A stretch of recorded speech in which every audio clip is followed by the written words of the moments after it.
세계 민담 이야기 페루편. 제목 악마바위. 페루의 안데스 산맥 저 높은 곳에 사는 한 인디언 부인과 그녀의 딸이 잃어버린 염소 한 마리를 찾고 있었습니다. 그들은 그루터기와 돌투성이 길을 염소를 찾아 헤맨 끝에 그만 집에서 너무 멀리 떨어진 곳까지 오고 말았습니다. 엄마, 피곤해 라고 어린 딸이 말했어요. 그래, 그럼 나만 좀 더 멀리 가서 찾아볼 테니 너는 여기서 놀고 있거라 라고 말했습니다.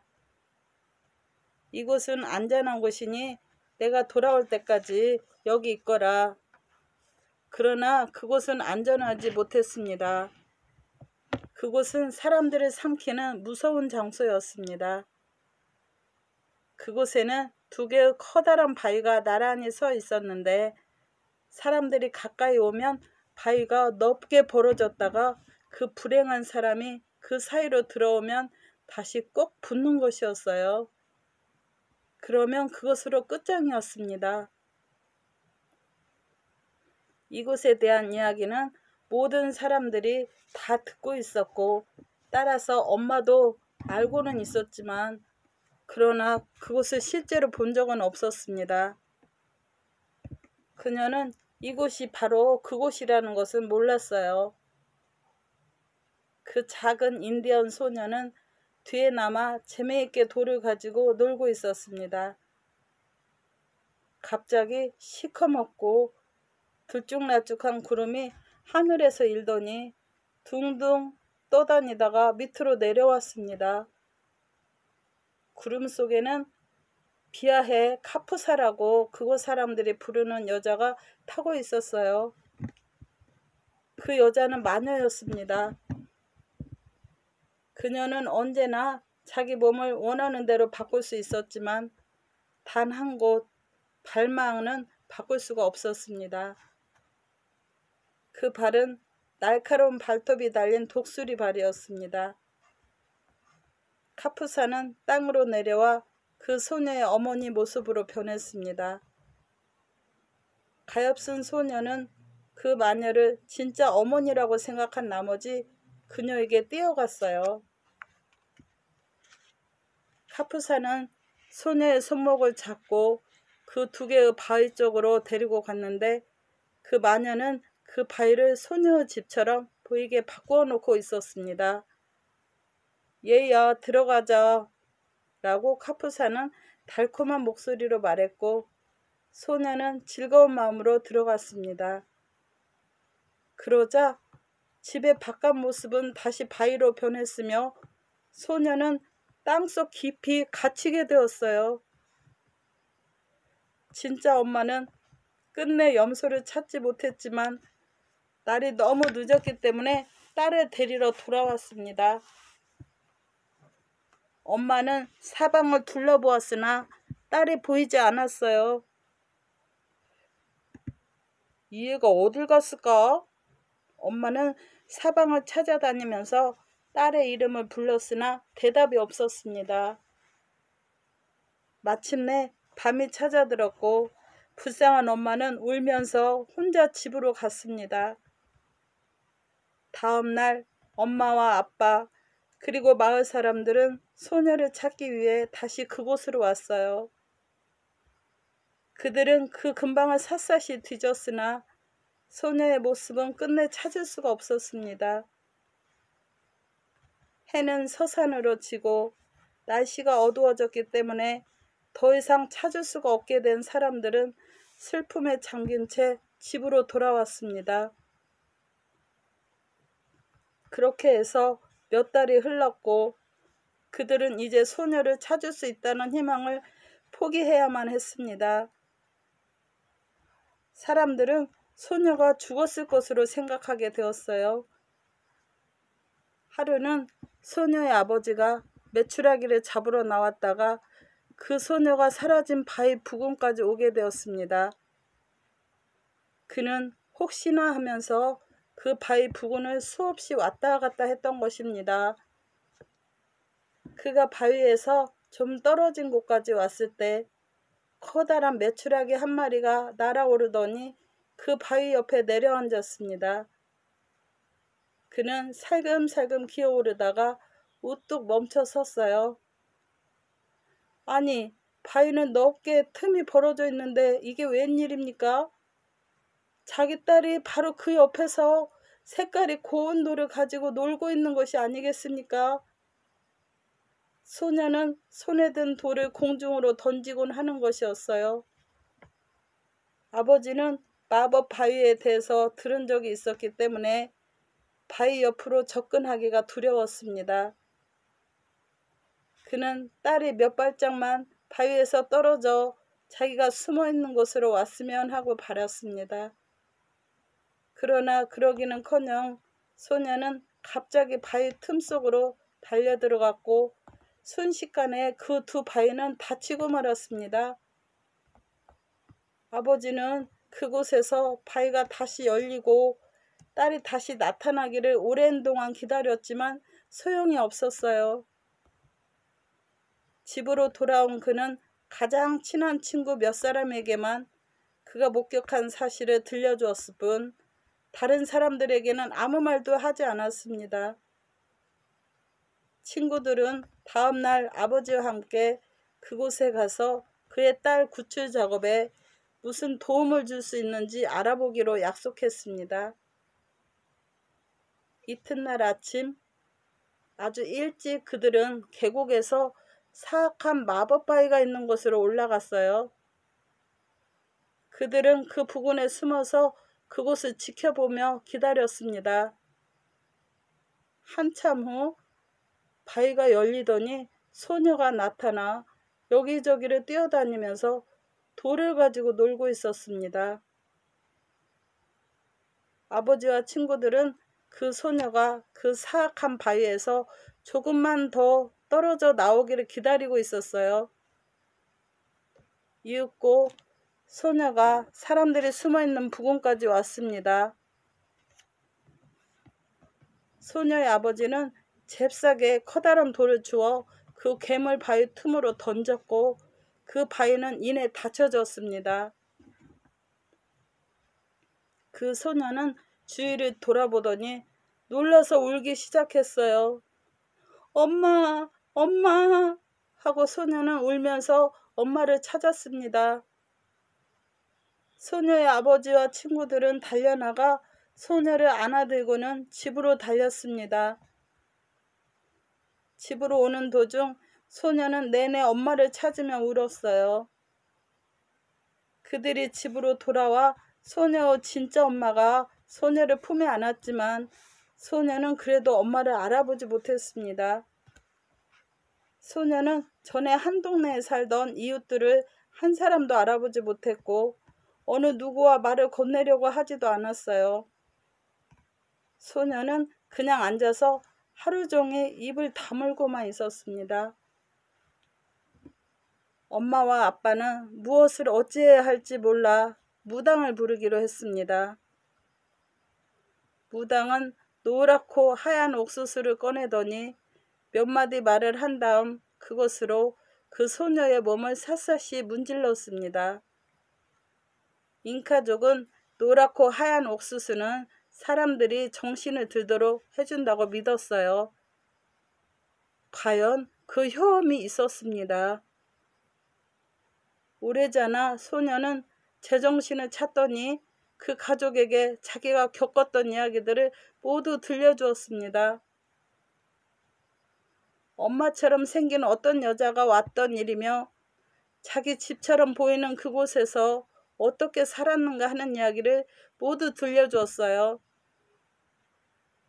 무당을 비롯해서 모두가 소녀를 저 깊은 땅 밑으로 데려가 그곳이 마치 자기 집인 양 착각하게 만든 것은 파푸사였다는 사실을 금방 깨달았습니다.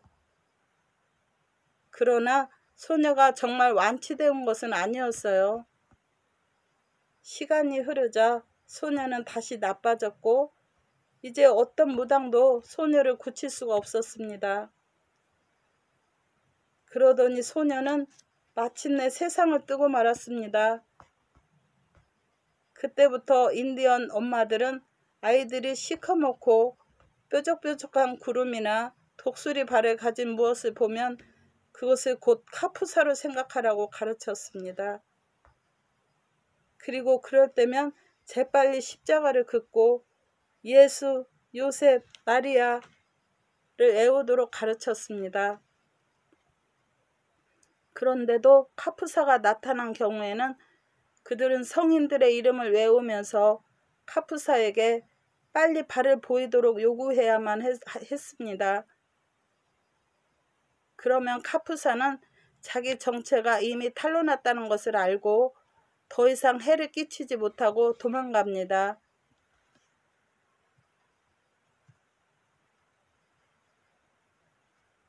푸에르토리코 편. 힘센 놈보다는 영리한 놈. 옛날 푸에르토리코 모든 짐승들은 숲속에서 짐승들의 왕인 사자 밑에서 모두 함께 살았습니다.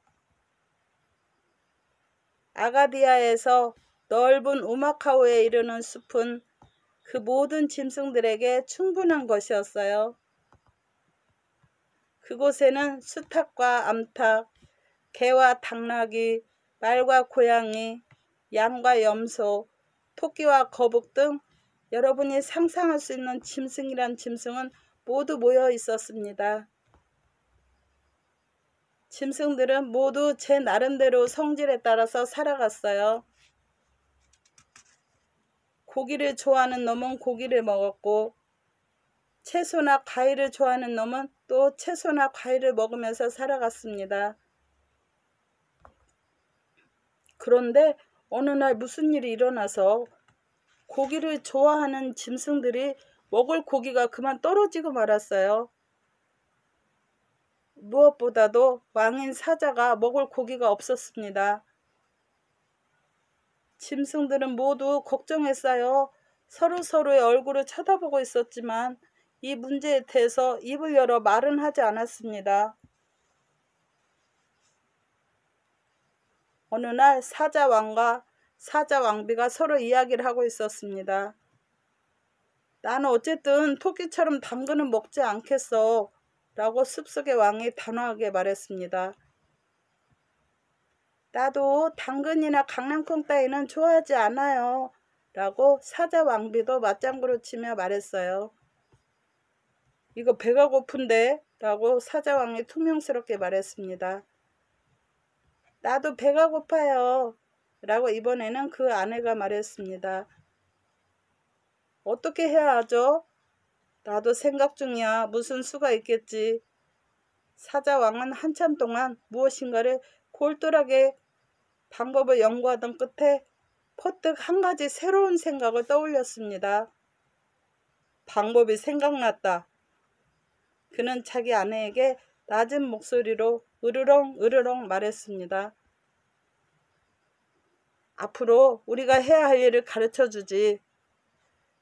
큰 짐승이 작은 짐승을 잡아먹어야 한다는 것은 옛날부터 전해 내려오는 법이야.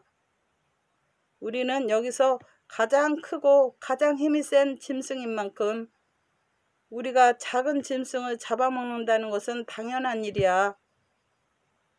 염소는 작은 짐승인데 나는 염소고기를 좋아한단 말이야. 하지만 싱싱하고 달콤한 염소고기를 어떻게 구하죠?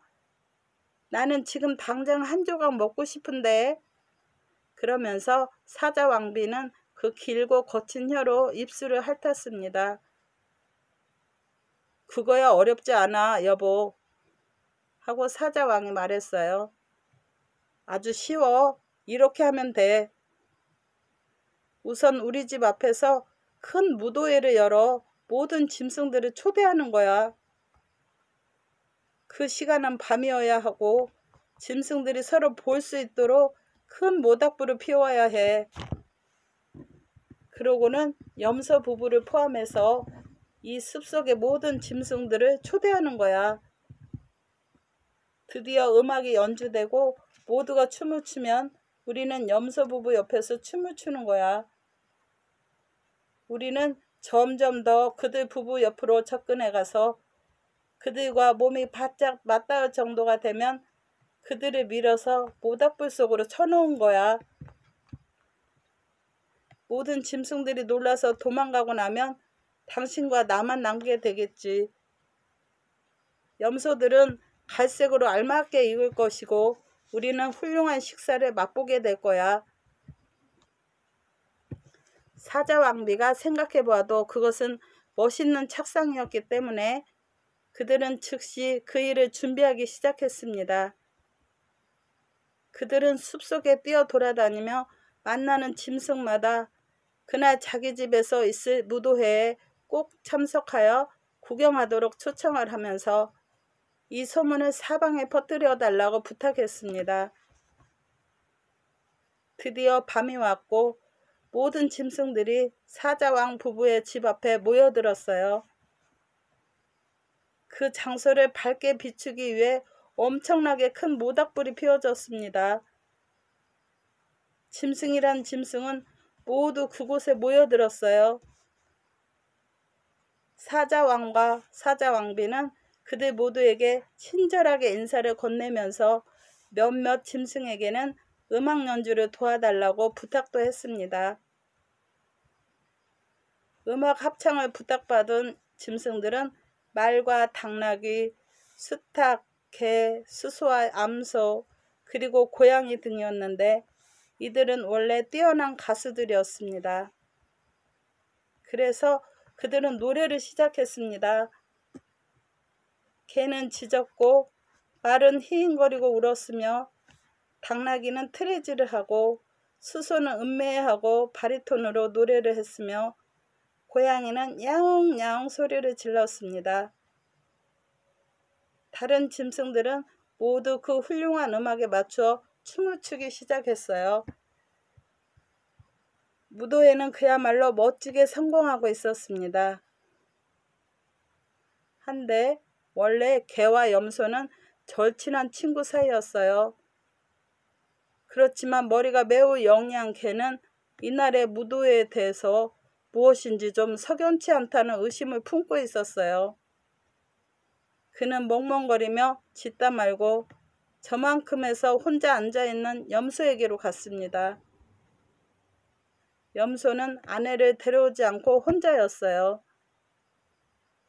염소 부인은 새 옷이 없었기 때문에 무도회 참석을 거절했던 것입니다. 내 친구 염소야 하고 개가 낮은 목소리로 염소를 불렀습니다. 난 우리 사자왕을 믿을 수가 없어.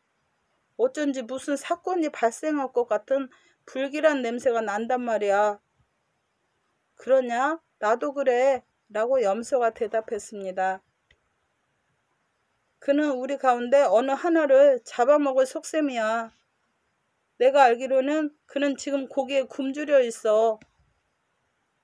나도 같은 생각이다, 개야. 그럼 우리는 어떻게 해야지? 이렇게 하자. 너와 나는 그냥 도망가는 거야. 우리 둘이 마누라를 데리고 오지 않은 것은 참 잘한 일이야. 자, 우리 둘이서 서로 춤을 추면서 이 양반들 밖으로 슬금슬금 돌자. 곁눈질로 살펴보았는데 사자가 우리를 지켜보고 있어. 틈을 보고 있다가 사자가 우리에게 등을 돌리는 순간 함께 도망가자. 개의 제안에 염소도 찬성했습니다. 그리하여 개와 염소는 함께 어울려 춤을 추기 시작했습니다. 얼마쯤 춤을 추던 그들은 사자 부부가 마침 어느 다른 짐승 부부와 인사를 하느라고 고개를 그쪽으로 돌리는 순간 다리야 날 살려라 하고 숲속으로 뛰었습니다. 그들은 달리고 또 달렸어요. 금방이라도 목뒤에서 사자가 으르렁거리며 덮칠 것만 같아 온몸이 공포로 젖어드는 것 같았습니다. 그리하여 그들은 어느 강가에 이르렀어요. 한편 사자는 개와 염소가 사라졌다는 것을 이미 깨달았습니다. 그는 사방을 살펴보았지만 어디로 갔는지 개와 염소는 큰 짐승 무리 속에서 자취를 감추고 있었어요.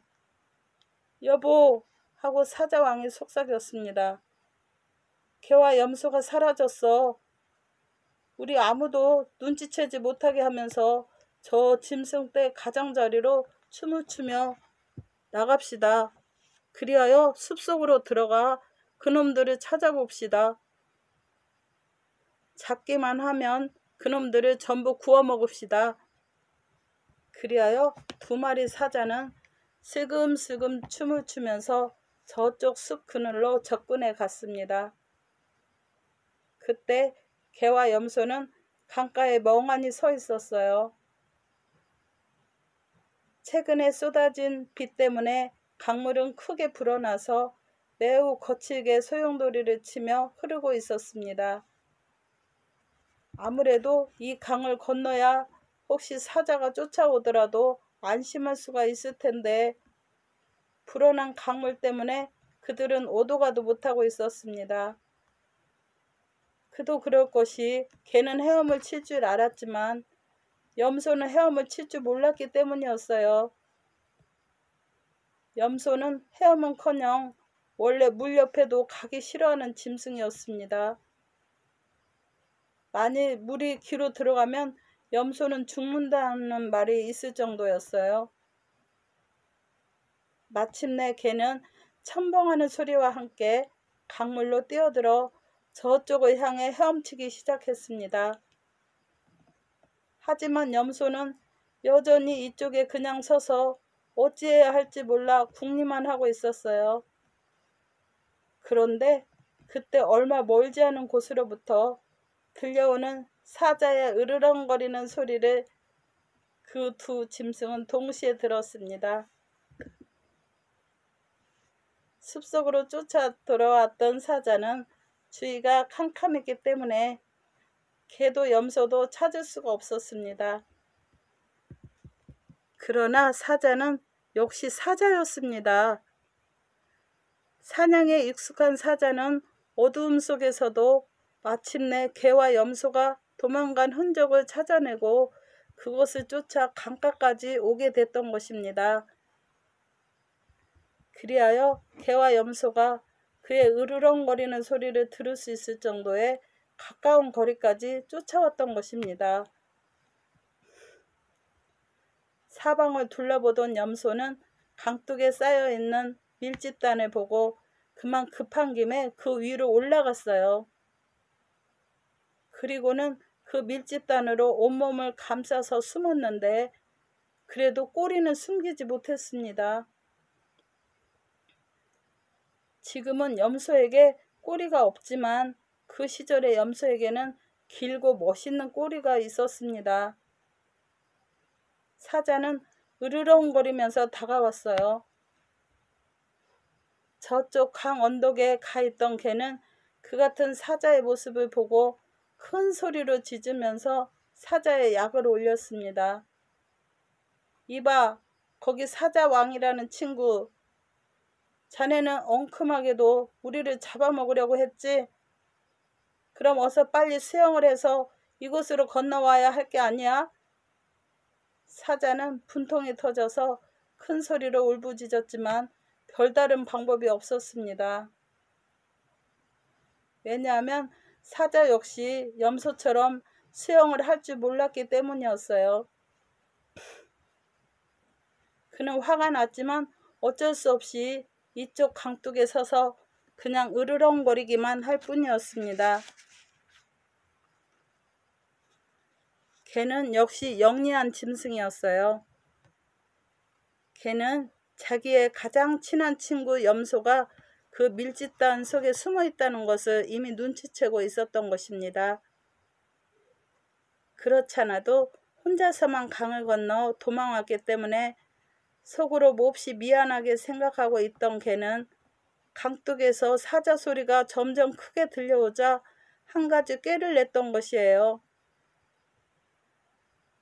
개는 제가 이쪽 강둑으로 미쳐 건너오기도 전에 사자가 염소의 냄새를 맡고서 그것으로 염소의 운명이 끝날 수도 있다는 것을 잘 알고 있었어요. 그래서 개는 더욱 큰 소리로 짖기 시작했습니다. 이봐, 멍청한 사자왕. 너 생각에는 너가 강한 것 같지? 하지만 난 그렇게 생각지 않아. 저기 밀집단 밖으로 빠져나온 굵직한 막대기를 봐. 하면서 그는 꼬리를 내놓은 채 염소가 숨어있는 밀집단을 가리켰습니다. 내가 장담하지만 넌 그 나뭇가지를 강 건너 이곳까지 던질 힘도 없을 거야. 이 미련한 개야. 내가 널 붙잡을 때까지 기다려라. 그럼 내가 얼마나 강한지 보여주겠다. 지금 당장 내가 얼마나 강한지 보여주겠다. 지금부터 저 나뭇가지와 밀집단을 통째로 강 건너까지 던져버리겠다. 사자는 나뭇가지라고 생각한 꼬리를 입에 물고 그 속에 염소가 들어있는 밀집단을 앞발로 들어올려 강 저쪽으로 힘껏 집어던졌습니다. 하지만 그는 머리끝까지 화가 나 있었기 때문에 그만 깜빡 잊고 그 나뭇가지를, 그러니까 염소의 꼬리를 그만 꽉 깨물어 이빨 사이에 남겨놓았습니다. 죽는 줄만 알았다가 개의 기지로 살아난 염소는 밀집 더미가 이쪽 강둑에 떨어지자마자 밀집 속에서 뛰어나왔습니다. 그는 너무 기쁜 나머지 제 긴 꼬리가 잘려나간 아픔조차도 잊고 있었어요. 사실 자기가 꼬리를 이빨로 아작 물어뜯던 그 사자의 그 순간을 염소는 이제 끝장이구나 하고 체념했었습니다.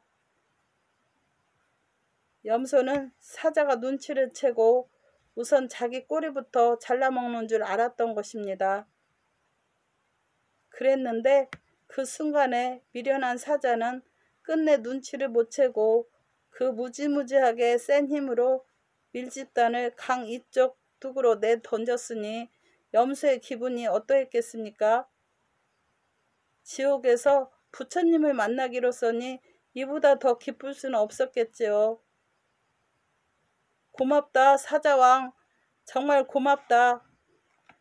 염소는 흥분으로 수염을 떨면서 강 저쪽에 대고 고함을 질렀습니다.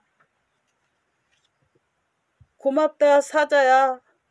너의 덕분에 무사히 강을 건너게 되었다. 다음에 은혜를 갚을게. 그런 다음 개와 염소는 기분이 좋아서 아내들이 기다리고 있는 집을 향해 달리기 시작했습니다. 한참 숲속을 달리던 염소가 문득 이상한 느낌이 들어 우뚝 섰습니다. 그러자 개도 따라서 그 자리에 우뚝 섰습니다. 염소가 자기 엉덩이 쪽을 만지다가 그때서야 자기 꼬리가 잘려나갔다는 사실이 떠올랐어요. 염소 꼬리 쪽으로 시선을 돌리던 개도 깜짝 놀라 짤막하게 외쳤습니다. 개도 그때까지는 염소 꼬리가 잘려나갔다는 사실을 까맣게 모르고 있었던 것입니다.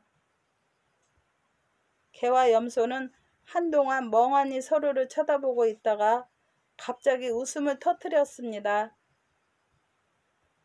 강동하게 끝부분만 남은 염소 꼬리가 보기에도 우스웠지만 그래도 그 무서운 사자 입에서 살아나온 것이 너무도 기뻤기 때문이었어요.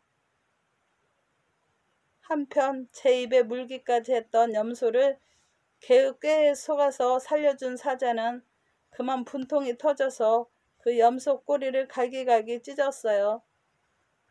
그리고 어슬렁어슬렁 걸어서 제 집으로 돌아왔습니다. 그때부터 염소 꼬리는 아주 짧아졌다고 합니다.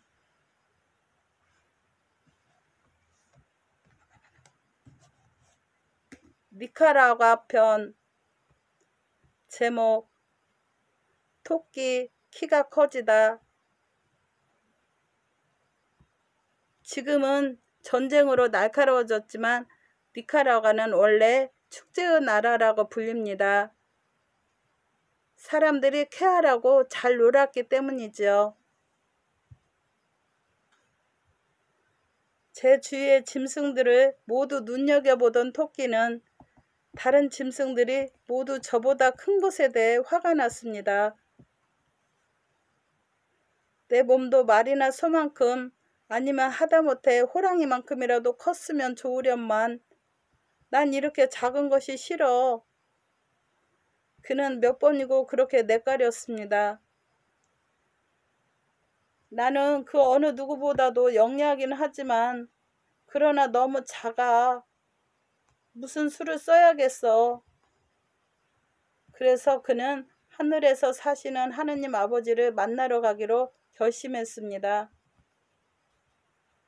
그는 걷고 또 걷다가 마침내 개를 만났습니다. 어디 가시오, 개 선생? 토끼가 물었어요. 난 나에게 인간과 같은 힘을 달라고 청하기 위해 하느님을 만나러 가는 길이오.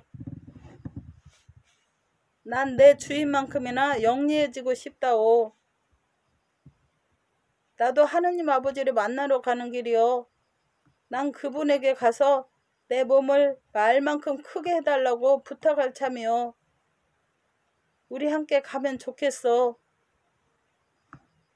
그래서 그들은 동행한 끝에 마침내 하늘의 문에 이르렀습니다. 성 베드로가 그 문 옆에서 항상 지키고 있었어요.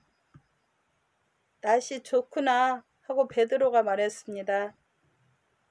한데 너희들 둘은 무엇을 원하지?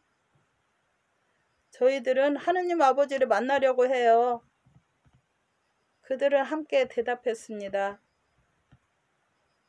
미안하지만 너희들 둘은 들여보낼 수가 없구나. 지금 천국에는 동물들을 위한 방이 없구나. 다음에 오너라. 성 베드로님, 제발 저희들을 들여보내주세요. 하고 개가 말했습니다. 하느님 아버지께 부탁드릴 중대한 일이 있어요. 개야, 미안하지만 지금 동물용 방이 없다고 말했지 않느냐. 하지만 이것은 정말 중요해요, 베드로님. 정말 너무 중요해요. 이제 나를 그만 귀찮게 했으면 좋겠구나, 개야. 성 베드로는 이에 짜증이 나서 말했습니다. 난 하느님 아버지를 만나야 해요. 하느님 아버지를 만나겠어요. 걔는 몇 번이고 으르렁거리며 짖었습니다. 성 베드로는 그만 화가 났습니다. 그만둬 하고 그가 외쳤어요. 그만두라고 했다. 하지만 걔도 화가 났었기 때문에 그만두려고 하지 않았습니다. 성 베드로는 걔를 멀리 쫓아보내기 위해 커다란 막대기를 찾느라고 주위를 두리번거렸습니다. 그는 마침내 막대기를 찾았고 걔는 비명을 지르며 도망쳤으며 성 베드로는 그 뒤를 쫓았습니다. 이런 소동이 일어나는 동안에도 토끼는 말 한마디도 하지 않고 그 옆에서 내내 서 있기만 했어요.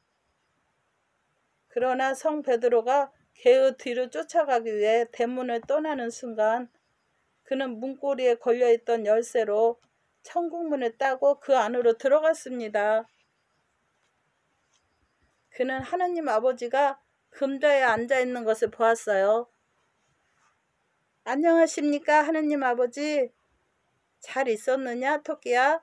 무슨 일로 왔지? 하느님 아버지, 저는 하느님 아버지께 간청을 드릴 일이 있어 왔습니다. 무슨 간청을 하겠다는 것이냐?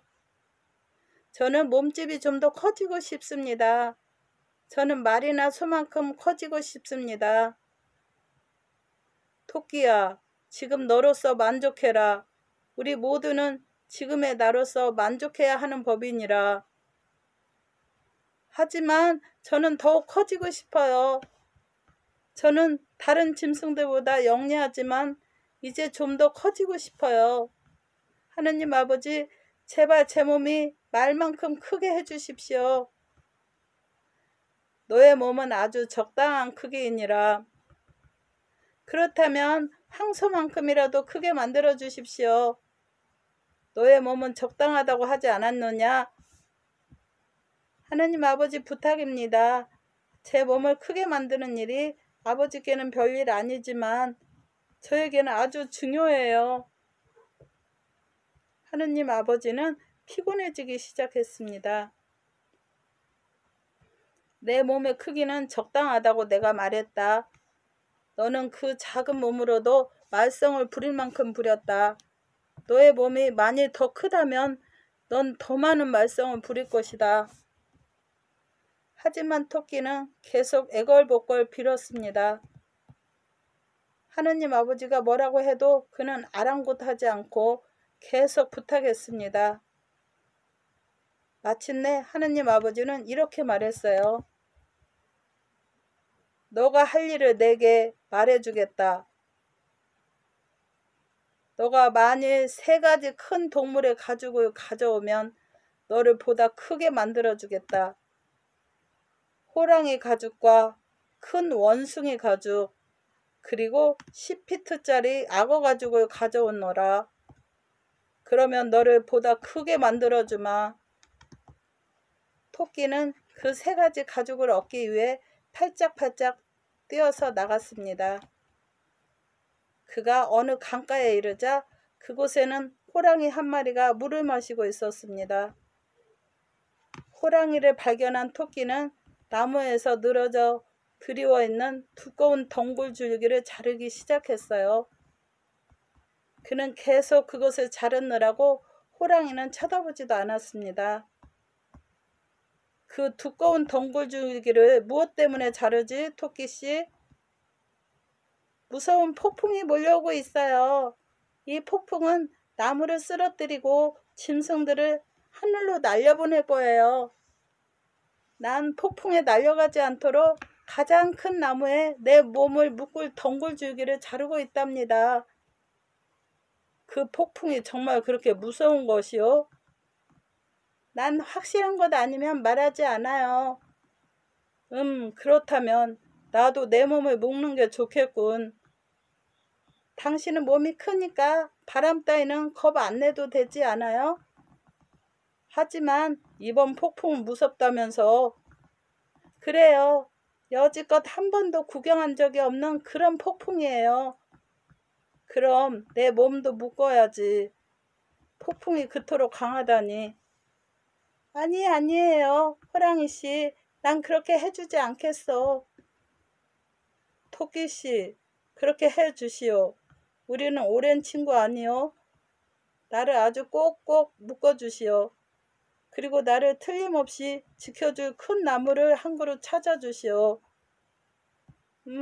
정말 그렇다면 당신을 위해서 그렇게 해주겠소. 토끼는 굵고 튼튼한 덩굴을 꺼내 호랑이 몸을 몇 번이고 칭칭 감았습니다. 그는 몇 번이고 겹쳐 묶고서 힘껏 조인 후 단단하게 묶었습니다. 토끼씨, 너무 꼭꼭 묶는 것 같은데? 바람에 날려가 나무나 바위에 부딪히고 싶진 않겠죠? 그렇죠? 호랑이가 꼼짝도 못하도록 묶은 후 그가 말했습니다. 호랑이씨, 이제 저 언덕 위로 올라가 아주 강한 나무가 있는지 찾아보겠어. 그는 언덕 위로 올라갔지만 나무를 찾지는 않았습니다. 그 대신 그는 커다란 바위를 찾았습니다. 바위를 찾아낸 그는 저 아래 사나운 호랑이를 향해 그 바위를 굴렸고 그 바위가 호랑이를 치자 이제 사나운 호랑이는 더 이상 없었습니다. 토끼는 금방 호랑이 가죽을 얻었어요. 그는 그 가죽을 큰 자루에 집어넣은 뒤 숲을 깡충거리며 걷다가 캑캑거리는 짐승들 소리가 시끄러운 어느 장소에 다다랐습니다. 어느 커다란 나무 위에서 원숭이들이 마치 쏟아지는 비처럼 제잘거리고 있었어요. 그 가운데서 가장 큰 원숭이는 매우 야비한 녀석이어서 항상 다른 원숭이들을 못살게 굴었습니다. 토끼도 그 원숭이를 알고 있었어요. 토끼는 마치 원숭이들을 못 본 채 했습니다. 그는 그의 자루를 나무 밑에 슬그머니 내려놓은 뒤 자루를 넓게 열어놓고 큰 소리로 말했습니다. 누구든 내가 이 속에 감춰둔 것을 보기 위해 자루 속으로 들어갔다가는 그 호기심 때문에 톡톡히 대가를 치르게 될 것이다. 그리고 그는 그곳을 떠났지만 멀리 가지는 않았습니다.